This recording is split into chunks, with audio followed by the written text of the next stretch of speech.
मैं air veteran corporal Mohan Ranjan Chennai से। दोस्तों OROP 3 में मैंने लगातार आप लोगों को परसेंटेज के साथ दिखाया, लेकिन आप लोगों को जो वो पसंद नहीं आ रहा। आप लोगों को वो पसंद नहीं आ रहा। इसका वजह क्या है कि मैं बल्ले बल्ले की खबर नहीं डालता हूं। मैटर कुछ भी नहीं है, लेकिन खुशखबरी 55 लाख कर्मचारियों के लिए 55 लाख रुपए का जो है लाभ। कर्मचारी खुश, भूतपूर्व सैनिक के लिए खुशी की लहर, ऐसे मतलब हेडिंग डालते हैं। तो उसका जो है 1 घंटे के अंदर 2 घंटे के अंदर 30,000 20,000 करके उसमें जो है व्यूअर्स है। वो इसलिए देखते हैं कि भाई 55 लाख रुपए क्या है ये मामला, हमें क्या मिलेगा। अरे इतनी लालच है लोग, इतनी लालच है। OROP 1 में तुम्हें मारा, OROP 2 में मारा, अभी OROP 3 में भी मारा। DNS रिलीफ का कोई नाम और निशान नहीं है। और महंगाई की जो रात जो DNS रिलीफ है, जो मैंने डिस्क्रिप्शन में डाला, एक यूट्यूबर डालता है पहला दिन कि सरकार 4% की घोषणा करेगी, फलाना ढिकाना, सबके मतलब खुशी की लहर। और दूसरा दिन डालता है गवर्नमेंट ने धोखा दिया कर्मचारियों को। लेकिन दोनों वीडियो देखने वाले की जो स्ट्रेंथ है ना, बहुत ज्यादा। क्योंकि पहला जो 55 लाख उसका जो मतलब सब्सक्राइबर 12 लाख से ऊपर, और दूसरा 4 लाख से ऊपर। ये दोनों यूट्यूबर को क्या चाहिए कि पैसा चाहिए, और इसी के लिए ऐसे मतलब हेडिंग डालते हैं। और दोनों ऑनरी कैप्टन है। और तीसरा एक नायब सूबेदार, वो इस तरह का मैसेज डालता है कि हमारी वजह से लोगों को बहुत सारा अरियस मिला, हमारे वजह से लोगों को ज्ञान प्राप्त हुआ। वो नायब सूबेदार जो है अभी 2 साल नहीं हुआ सर्विस से बाहर आए हुए, 2-3 साल भी नहीं हुआ। और 3 साल के अंदर उसने इतना कस्टमर्स सब्सक्राइबर्स अपना बना लिया। एक दिन में 3-4 वीडियो डालता, 1 लाख व्यूज होता उसका। 1 लाख व्यूज का मतलब है डेली 40 से $50 की उसका आमदनी है। कहता है कि मेरी वजह से, हमारे चैनल देखने के बाद लोगों को अवेयरनेस पैदा हुआ। 2022 तक क्या लोगों का कोई अवेयरनेस नहीं था? जितने भी लोग ऑनरी नायब सूबेदार जो है 2010, 2011, 12 इन पीरियड में जो कोर्ट में जाके अपना हक के लिए लड़के लिया है, वो सब उनको ज्ञान प्राप्त कैसे हुआ था? जो लोग 2014 से जो है OROP के लिए लड़ रहे थे, उनको कोई ज्ञान नहीं था। दोस्तों ये जितने भी मैंने ये 3 यूट्यूबर बताया, चौथा एक लेडी है। मैं किसी का अपमान नहीं करना चाहता हूं भाई, अपना वीडियो डालो, लोगों को जागरूक कराने के लिए कोशिश करो। क्योंकि हमेशा जो है कोशिश एक ऐसा शब्द है, नाकामियों को भी कामयाब बनाने वाला चीज कोशिश। लेकिन आप लोग इस तरह वीडियो बनाते हो जो मतलब एक स्टेप ऊपर जो जाना चाहता है उसको आप नीचे खींचते हो, पैसे की लालच दिखा के। हम तो ये बता रहे हैं शुरू से, भाई तुम्हें मिलना कुछ नहीं है। जितने भी लोगों को अभी मिला है ना, ये 3% 4% DA की बराबर है, जो हर 6 महीने में एक बार मिल जाता है। तो इसको OROP कहते हो? मेरे समझ में नहीं आ रहा। अगर इसका नाम OROP है तो मुझे OROP नहीं चाहिए। 5 साल में 3% 4% की बढ़ोतरी। और कुछ यूट्यूबर्स ऐसे मैसेज डालते हैं कि हर साल हमें जो है 1.5% की बढ़ोतरी होना चाहिए, क्योंकि जो सर्विस में है उनको 3% मिलता है, हमें 1.5%। ये कौन सा मतलब लॉजिक मेरे समझ में नहीं आ रहा। भैया आप लोग एक बात ध्यान से सुन लेना, मेरा 15 साल का नौकरी है, अगर मान लीजिए कि 15 साल का जो सर्विंग पर्सन है, अगर उसको 3% का इंक्रीमेंट, मतलब उसका सर्विस 15 से 16 में चले जाएगा, यानी कि 16 साल वाले के बराबर वो पेंशन हो जाएगा, या उसके मतलब बराबर के पेमेंट हो जाएगा।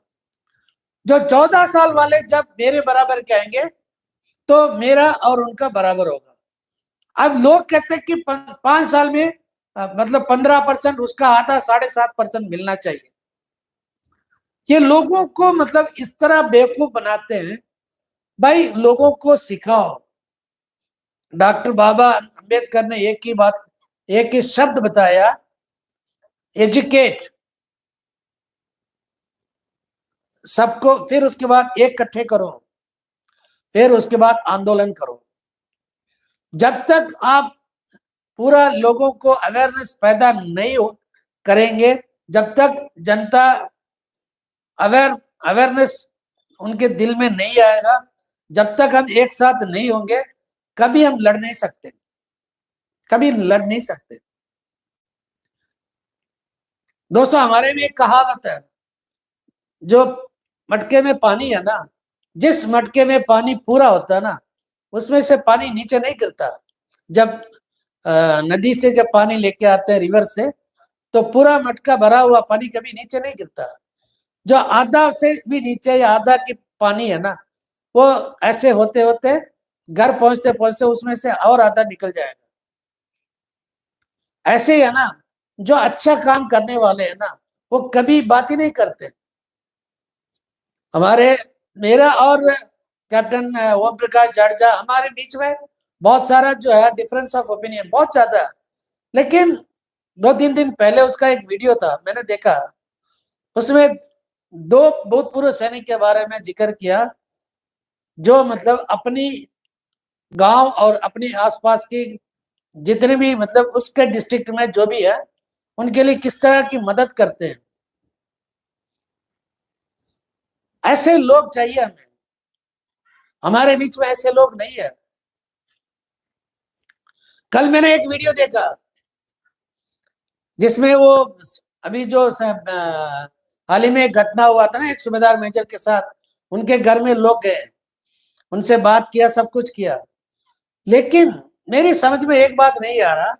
जितने भी लोग हैं, कोई कहता है अपने आप को एडवोकेट, कोई कहता है कि मैं एक पूरा ऑल इंडिया एसोसिएशन का मैं सदस्य हूं, और एक एक एक के मेरे साथ बात हुआ एक मेजर से, वो सबको बोल रहा है कि इकट्ठे आ जाओ, हम लड़ेंगे।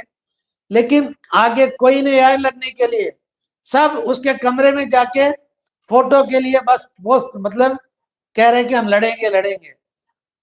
अरे उस एक मतलब उसमें जो इंटरव्यू जिसने लिया, अशोक, उसने एक एसोसिएशन के बारे में बात किया, उसके संगठन में तो 4-5 सुप्रीम कोर्ट के लॉयर है।